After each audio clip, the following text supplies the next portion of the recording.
Texto narrativo. Eu sou o Guga Valente e vou conduzir a aula de hoje sobre esse assunto com você.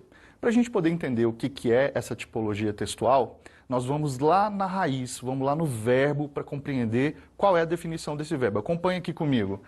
Narrar é o ato de um narrador sobre uma história de um personagem num dado tempo e espaço. Essa é uma definição muito ampla, tá certo? Ela não dá conta de tudo o que é o texto narrativo.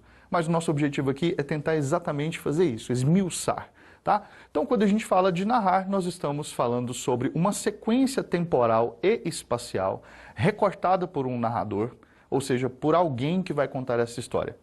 Mas não pensemos no narrador como uma pessoa, pensemos no narrador como se fosse a própria história se contando. Às vezes, a gente, quando lê, tem a impressão de que estamos ouvindo uma voz lendo com a gente. Quando não é a nossa voz que está na cabeça, é uma voz que a gente imagina a voz ser daquele autor, daquele livro, ou mesmo daquela história, ou às vezes do próprio personagem. A gente cria essa voz na nossa cabeça para poder acompanhar essa leitura. Então, certamente você já passou por essa experiência.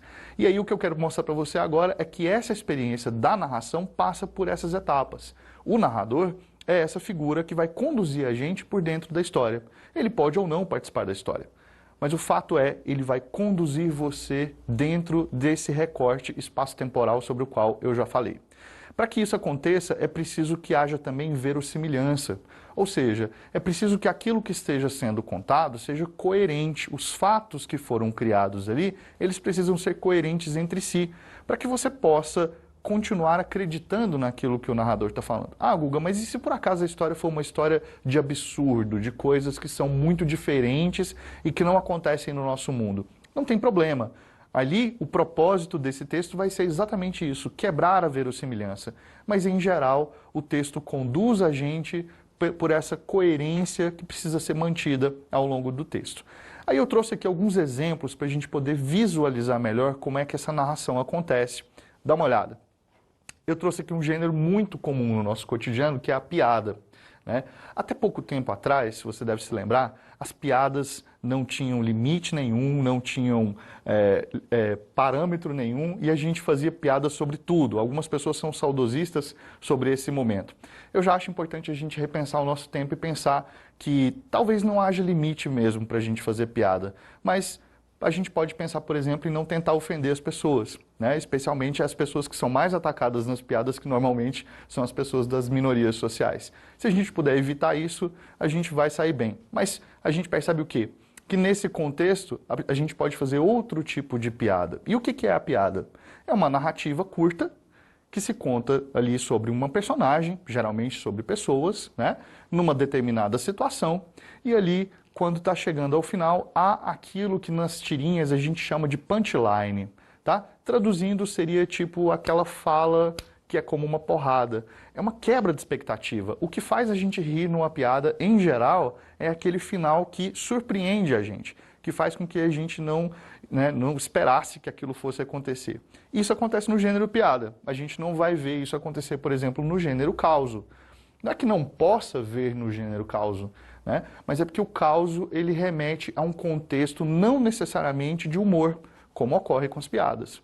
O causo já é uma história oral, contada por uma pessoa, né, que vem ali de uma tradição geralmente sertaneja.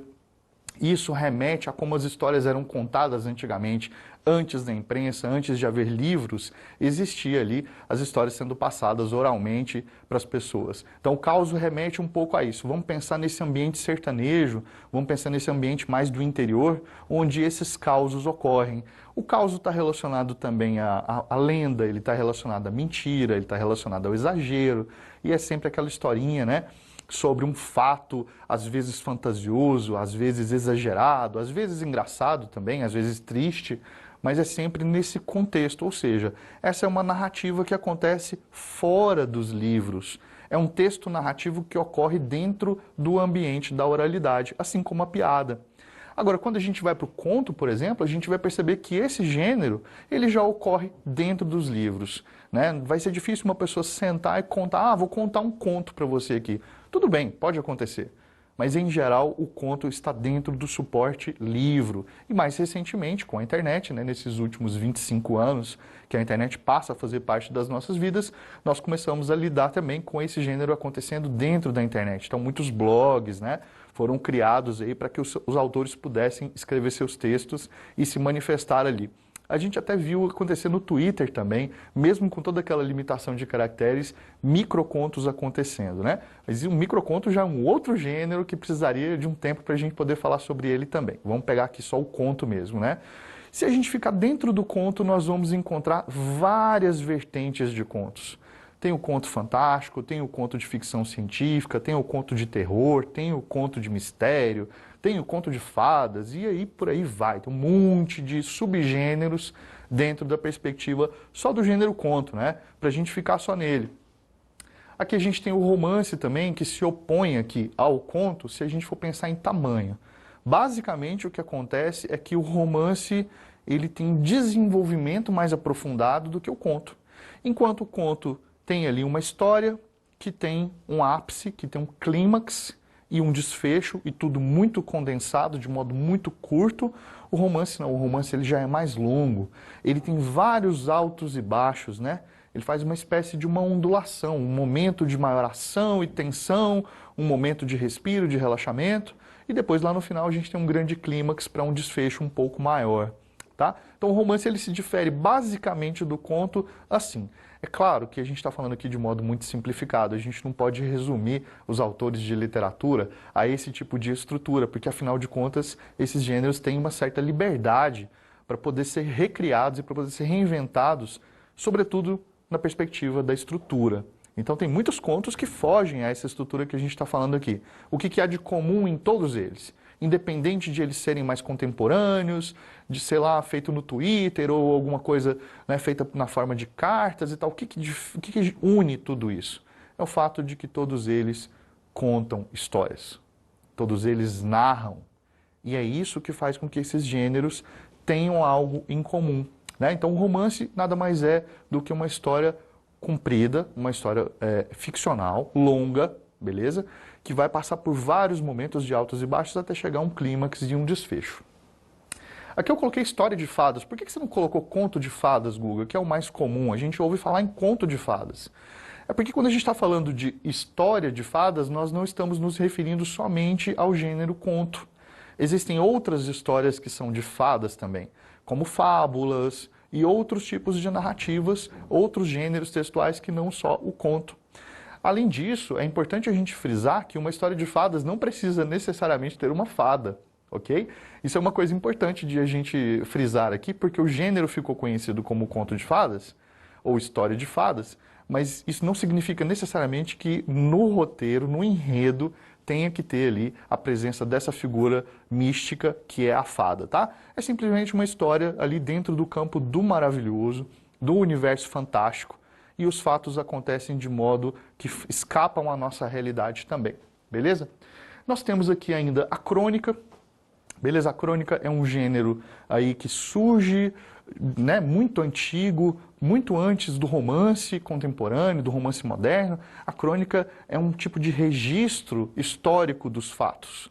Então, se você já viu esses filmes aí que contam a história de bardos, né, e de vikings e tudo mais, você vai ver que sempre tem alguém ali contando uma história através da música, né, de grandes feitos históricos. A crônica surge nesse contexto. Só que, no final do século XIX, a gente vai ter esse gênero sendo incorporado aos jornais para falar de coisas do cotidiano. Então, a crônica é uma narrativa sobre coisas do dia a dia, né? Uma pessoa que vai andando pela rua e vai observando o movimento, né? Vê um camelô vendendo uma coisa, vê ali de repente um menino batendo na carteira de uma pessoa, vê um cara buzinando e xingando, né? E esse observador que conta e que narra esses fatos do cotidiano e dali tenta tirar alguma coisa, né? Não necessariamente uma lição, mas tenta vislumbrar ali como é que é esse cotidiano afetando esse narrador. Quando ele faz esse movimento, ele está fazendo o movimento da crônica moderna, da crônica contemporânea, como a gente conhece hoje. A crônica, assim como o conto, também tem várias subdivisões. Mas a gente não vai entrar nisso agora não. Talvez num outro momento a gente fale sobre isso. E a gente ainda tem outros gêneros aqui, como a lenda, a novela, as memórias, a cantilena, e a gente poderia encher essa lousa aqui de gêneros narrativos. Mas o objetivo aqui não é falar sobre cada um deles, é para você entender o geral. E o geral remete a isso, a ideia de que narrar é um ato, beleza? Narrar é um ato e tem a ver com a figura de um narrador. Não existe texto narrativo sem que haja um narrador, tá? O narrador existe basicamente para conduzir a gente por dentro desse enredo, dentro dessa história. E não importa qual seja a forma, não importa se vai ser uma mera piada, que conta uma historinha sobre alguém, ou se vai ser um longo romance histórico que de repente, né, remete a fatos ali acontecidos num determinado lugar do mundo, com personagens ficcionais, mas dentro de um contexto, né? Não importa qual seja, o que une tudo isso daqui é o fato de que eles narram e esse narrador conduz essa história para nós, tá? Então, o que é importante a gente lembrar desta aula aqui? Que quando a gente fala de texto narrativo, nós estamos falando da presença de um narrador contando uma história dentro de um espaço e de um tempo recortados. Tudo bem? Eu espero que você tenha gostado dessa aula e eu espero que você tire uma fotinha aí para você guardar da lousa, né? Para você poder estudar depois. Valeu, até a próxima!